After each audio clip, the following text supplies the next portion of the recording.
Hola chicos, ¿cómo les va? Bueno, esta es la segunda clase de microbiología dentro de lo que es el área El ser humano y su medio. Y en la clase de hoy vamos a charlar un poco acerca de generalidades de bacterias, puntualmente. Ya en la clase pasada vimos las generalidades de la microbiología en sí. Bueno, acá tenemos una imagen, ¿sí?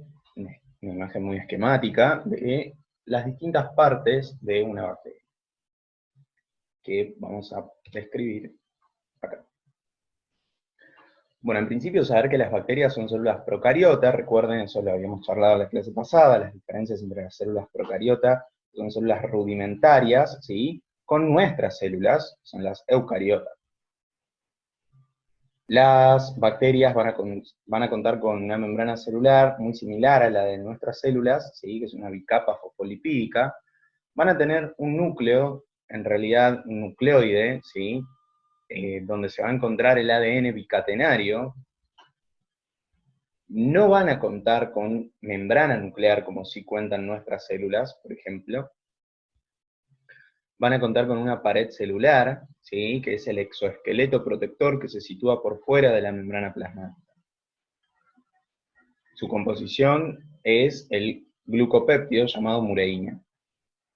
Cada uno de los péptidos que constituyen este glucopéptido es generado por una enzima que se llama PBP, o Penicillin Binding Protein, y es muy importante que desde ya vayan recordando esta proteína, que básicamente lo que hace es sintetizar las proteínas que van a estar incrustadas en la pared celular, y que son proteínas que la bacteria necesita sí o sí. Entonces, si yo destruyo esa Penicillin Binding Protein, básicamente, si la inhabilito, la bacteria no puede sintetizar su pared celular, entonces destruyo la pared celular. Y eso es lo que hacen los antibióticos conocidos como penicilinas, ¿sí? Por eso se llaman penicillin binding protein a esta proteína, porque las penicilinas justamente se unen a ellos. Después tenemos los ribosomas, ¿sí? Los ribosomas son organelas que, como todos sabemos, sirven para sintetizar proteínas. En este caso son más chiquitos, ¿sí? Y rudimentarios que los de la célula eucariota, o sea que las nuestras. Acá vamos a hablar de ribosomas 50S y 30S.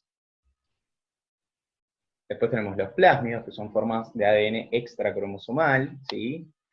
Autónomo, que básicamente algunos de estos fragmentos van a codificar proteínas que participan de funciones diversas. Por ejemplo, genes de resistencia a los antimicrobianos. Esto es muy importante porque hay veces que entonces en esas formas de ADN extracromosómicos se alojan genes que codifican para la síntesis de proteínas que a estas bacterias les otorgan resistencia.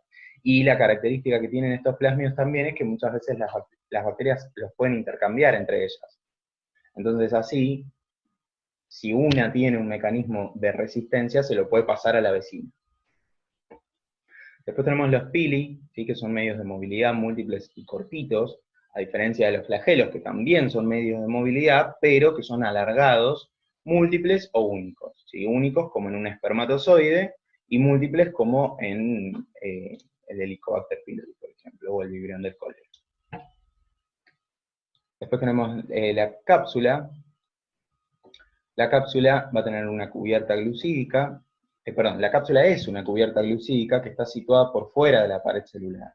Es un factor de virulencia muy importante porque ustedes siempre van a escuchar que las bacterias capsuladas son más bravas, las bacterias capsuladas son más peligrosas, son más virulentas, son más patógenas. ¿Por qué? Esa cápsula les permite adherirse a distintas superficies, les permite evadir la respuesta inmunológica, ¿sí? Evadir el sistema de complemento, y evitar la opsonización. Bueno, acá tenemos cómo estaría constituida la pared celular bacteriana.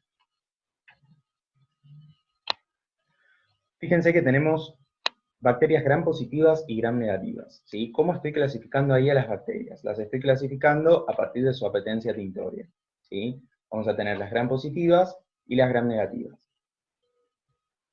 Básicamente esto es así. Fíjense que la membrana plasmática de ambas es muy similar, es idéntica.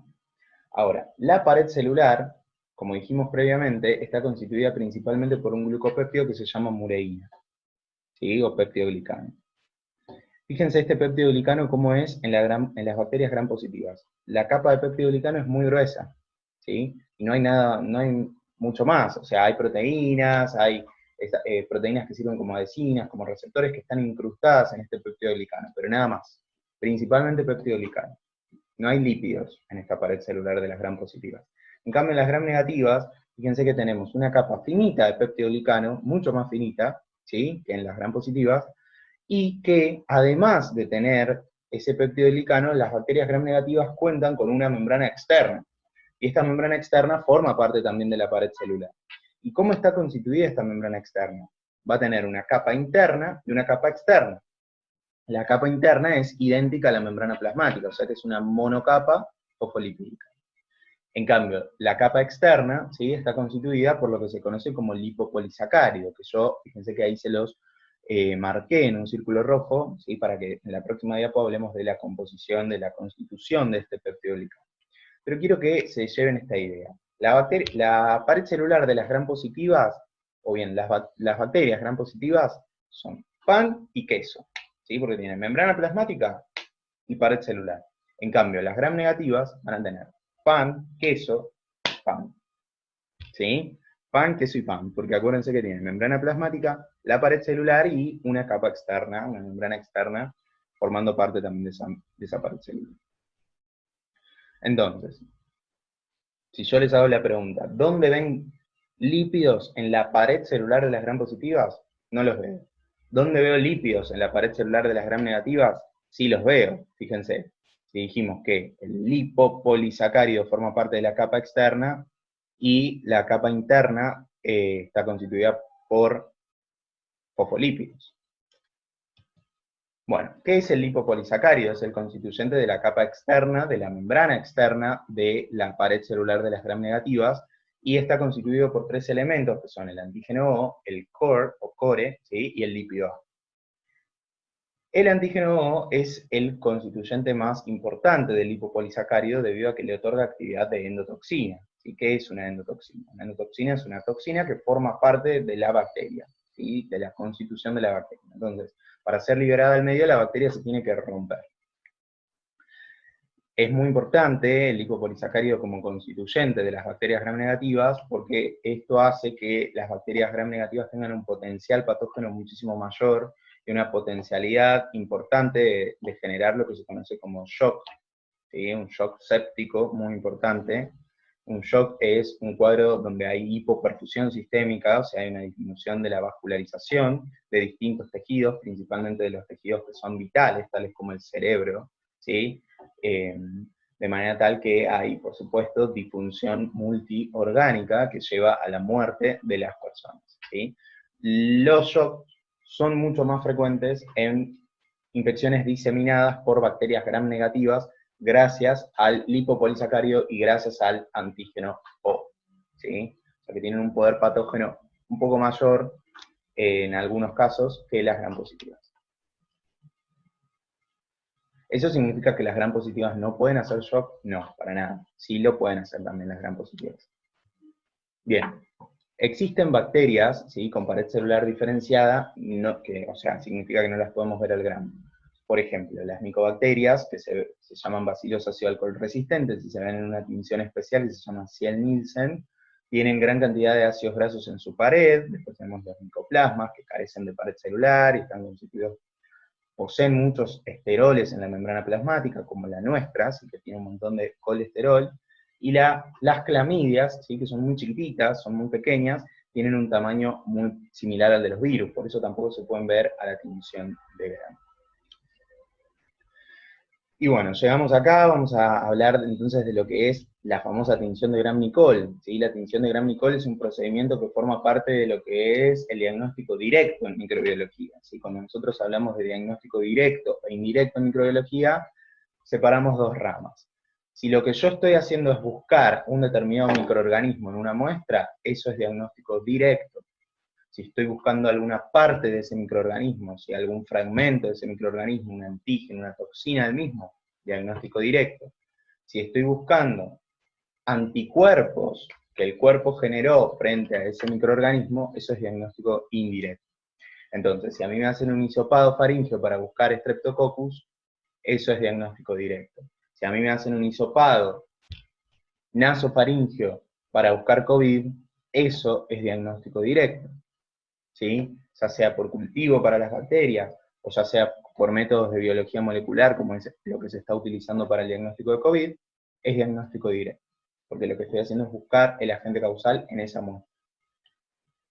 En cambio, si lo que a mí me hacen es sacarme sangre para buscar anticuerpos anti-HIV o anti-COVID o anti-Streptococcus, ¿sí? Eso es diagnóstico indirecto. ¿Estamos?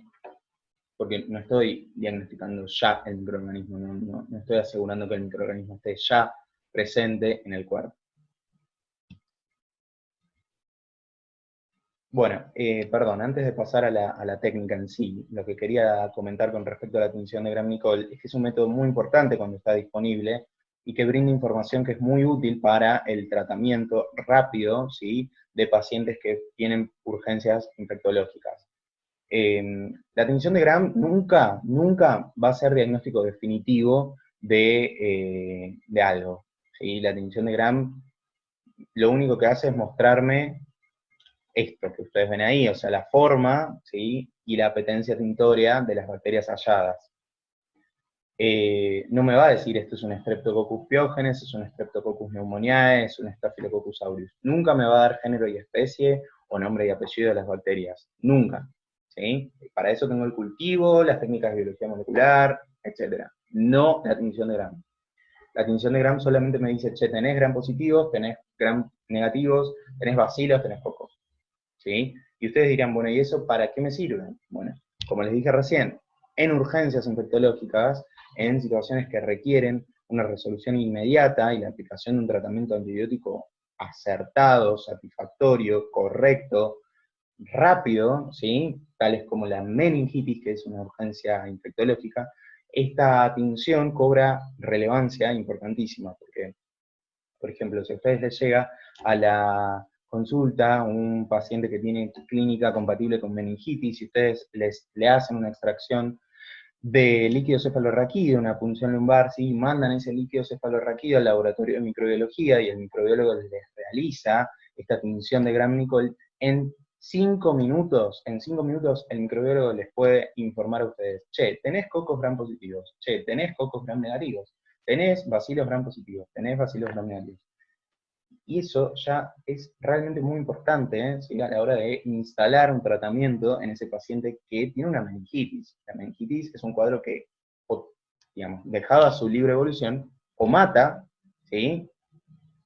O sea, dejado a su libre evolución va a matar en el 90% de los casos, pero hay veces que son maltratados o tratados en forma incorrecta, ¿sí?, o no tratados a tiempo, o con las dosis de antibióticos inadecuadas, y los pacientes dejan secuelas, ¿sí?, que también son bastante frecuentes. Entonces, es importante pegarle el antibiótico, no puedo ponerle antibiótico porque sí a un paciente que tiene meningitis, ¿sí? O sea, sí, puedo, pero lo ideal es ir apuntando con un antibiótico hacia un determinado microorganismo. Si yo sé que el microorganismo hallado es un Gram positivo, no le doy antibióticos para Gram negativos, ¿sí? Porque eso es lo importante acá. Saber que hay antibióticos que van a servir frente a los Gram positivos y que por ahí, frente a los Gram negativos, no van a tener efecto, ¿sí? Entonces, para eso nos sirve realmente la tinción de Gram-Nicol. ¿Cómo se hace? Bueno, consta de 4 pasos. Fíjense que en 4 minutos, 5 minutos, ya tengo el resultado. Primero arrancamos con lo que es la violeta de genciana, que es un colorante básico, y el colorante, tanto las Gram positivas como las Gram negativas, se van a teñir. Acá me confundí en la diapositiva, lo voy a corregir. Ahí estamos. Tanto las Gram positivas como las Gram negativas se van a teñir con la violeta de genciana, ¿sí?, que es un colorante básico. Bien, después, segundo paso, Lubol. El Lubol es un mordiente, ¿sí? ¿Qué significa esto? Que va a favorecer el hecho de que la mureína tome, ¿sí?, muerda ese primer colorante. ¿Sí? Va a hacer que la mureína, el peptidoglicano, se tiña bien con esa violeta de genciana. Esto obviamente va a hacer que tanto las Gram positivas como las Gram negativas permanezcan de color violeta.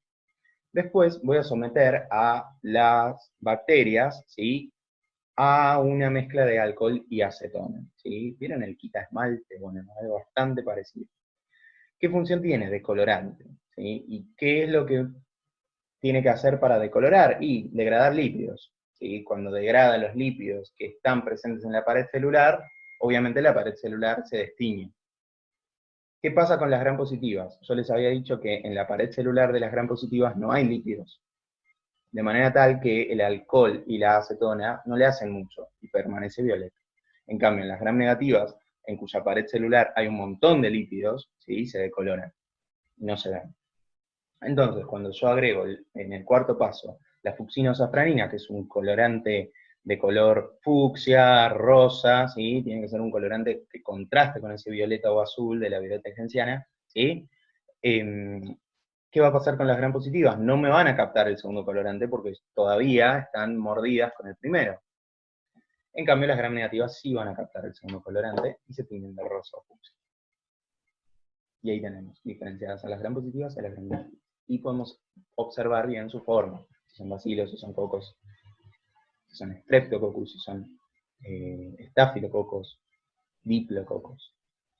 Bueno, después tenemos otra tinción que se llama tinción de Ciel-Nielsen, que es lo que se utiliza para bacilos ácido alcohol resistentes, que son básicamente el Mycobacterium leprae y Mycobacterium tuberculosis, que son los agentes causales de la lepra y de la tuberculosis respectivamente.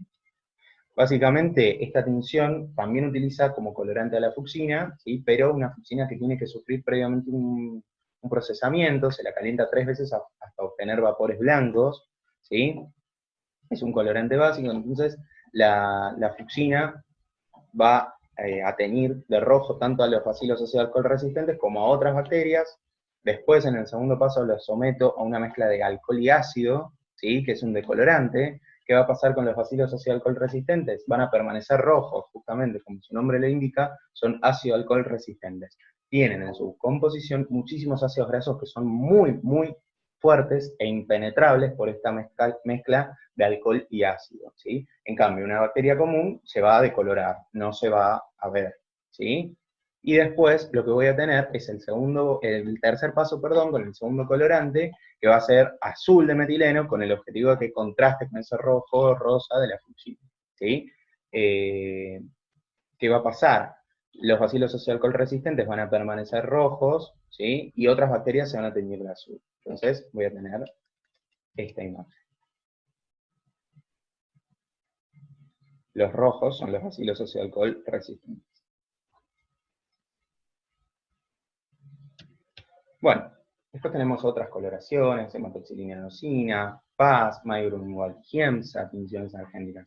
A muchas de estas las habrán escuchado en histología, ¿sí?, también las van a volver a escuchar en anatomía patológica, pero por ahí no se utilizan tanto para microbiología.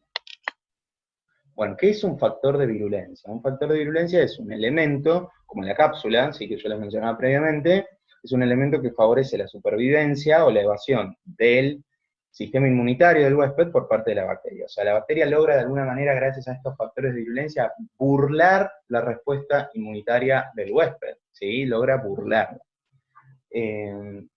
¿Cuáles van a ser estos factores de virulencia? Múltiples, muchísimos, ¿sí? Enzimas, distintas proteínas, ácidos nucleicos, lípidos, ¿sí?, toxinas, etc. Por ejemplo, tenemos las fimbrias, los flagelos, ¿sí?, que les sirven a las bacterias para adherirse, para desplazarse, la cápsula, el slime. El slime es una cubierta, ¿sí?, que protege a algunas bacterias, que las protege, que les permite adherirse a determinadas superficies, como por ejemplo los plásticos, que les permite unirse, ¿sí?, con otras bacterias formando grupos de bacterias, realmente sincicios bacterianos, donde las bacterias establecen comunicación intercelular unas con otras, y comparten mecanismos de virulencia, comparten mecanismos de resistencia frente a los antibióticos y demás. Y después tenemos las esporas, que también son factores de virulencia, son formas de resistencia que adopta una bacteria cuando se encuentra en un medio adverso. Gracias a las envolturas de la espora, la bacteria resiste este medio adverso. ¿Cómo se eliminan? se eliminan mediante el calor húmedo del autoclave a 121 grados por 20 minutos o mediante calor seco 180 grados por 2 horas.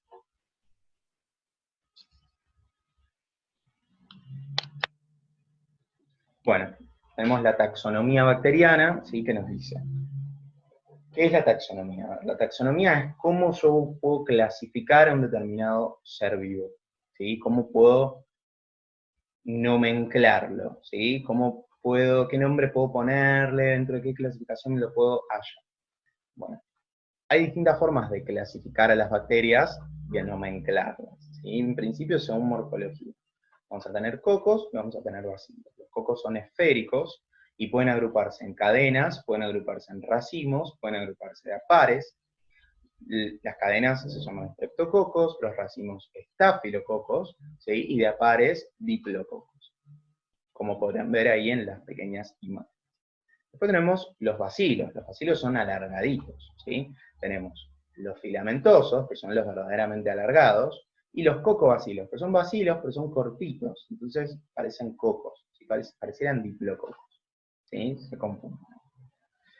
Y después tenemos los bacilos curvos, ¿sí? Dentro de los curvos vamos a tener los que tienen una sola curva, como los vibrios, y los que tienen varias curvas, como por ejemplo los espiritos.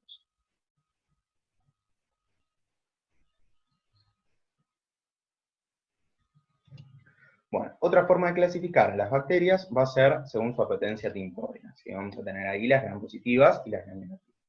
Después vamos a tener según su metabolismo, o sea, cómo hace la bacteria para, digamos, qué mecanismos energéticos utiliza la bacteria. ¿Sí? Vamos a tener las aerobias estrictas, que son aquellas que requieren sí o sí un ambiente rico en oxígeno, porque la falta de oxígeno les resulta letal, ¿sí? Después tenemos las aerobias o anaerobias facultativas, que son bacterias que sí, consumen oxígeno, pero si están en un medio en anaerobiosis, o sea, donde no hay oxígeno, se la bancan, ¿sí? Lo soportan, no se mueren. Los aerobios estrictos se mueren en anaerobios, ¿sí? Bueno, después tenemos los anaerobios estrictos. Los anaerobios estrictos es exactamente lo inverso a aerobios estrictos. Tienen que estar sí o sí en ambientes donde no haya oxígeno, porque el oxígeno les resulta letal. Después tenemos las microaerófilas o hipercápnicas, que son bacterias que para vivir o para crecer requieren una atmósfera donde haya determinada cantidad de dióxido de carbono. Y después tenemos otra forma de clasificar a las bacterias mediante, por ejemplo, pruebas bioquímicas de clasificación, como por ejemplo catalasas positivas, catalasas negativas. Catalasa es una enzima, las bacterias que la tengan van a ser catalasas positivas. Las que no, catalasa negativa. Bueno, y por último tenemos esta diapositiva que yo quise agregar, como estamos acá en el ser humano y su medio, me parecía algo bastante importante, siempre salen los exámenes del ser humano y su medio esta pregunta de qué es el agua potable. Bueno, el agua potable, la definición es bastante sencilla, o sea, es el agua que es apta para el consumo humano. Ahora, la pregunta que yo les hago a ustedes, ¿es estéril el agua potable? ¿Sí? Vamos a ver qué dice el Código Alimentario Nacional, que es el ente que regula, ¿sí? Que dictamina, que forma unos reglamentos, un código, valga la redundancia, donde dice cómo debería ser el agua que consume la población. Lo tienen en internet, lo pueden ver, en ese código dice básicamente qué cantidad de flúor debería tener el agua para ser apta para el consumo humano, qué cantidad de arsénico, qué cantidad de cloruro, de calcio, etcétera, etcétera, etcétera. Y también cómo debería ser el análisis microbiológico de un agua que sea apta para el consumo humano. Y dice que, en cuanto a bacterias coliformes, ¿sí? Se permiten hasta 3 unidades formadoras de colonias en 100 mililitros de agua. O sea que si tiene hasta 3, está bien, es aceptable, de bacterias coliformes, ¿sí? Una unidad formadora de colonia es una forma de expresar cómo se agrupan las bacterias. Es una medida de cuantía de bacterias. No puedo decir una bacteria, 2 bacterias, 3 bacterias, porque las bacterias se agrupan en unidades, entonces lo que uno cuenta son las unidades. Bien, después tenemos Escherichia coli. ¿Puede haber Escherichia coli en el agua potable? No, no. tiene que haber ausencia en 100 mililitros. Lo mismo para Pseudomonas aeruginosa, plantea el Código Alimentario Nacional. Ausencia en 100 mililitros. O sea, ¿por qué? Porque Escherichia coli y Pseudomonas aeruginosa son dos bacterias que son sumamente patógenas, ¿sí? De manera tal que tienen que estar ausentes. Si hay Escherichia coli en el agua, no es potable. Bueno chicos, eso fue todo por la clase de hoy. Les mando un saludo a todos.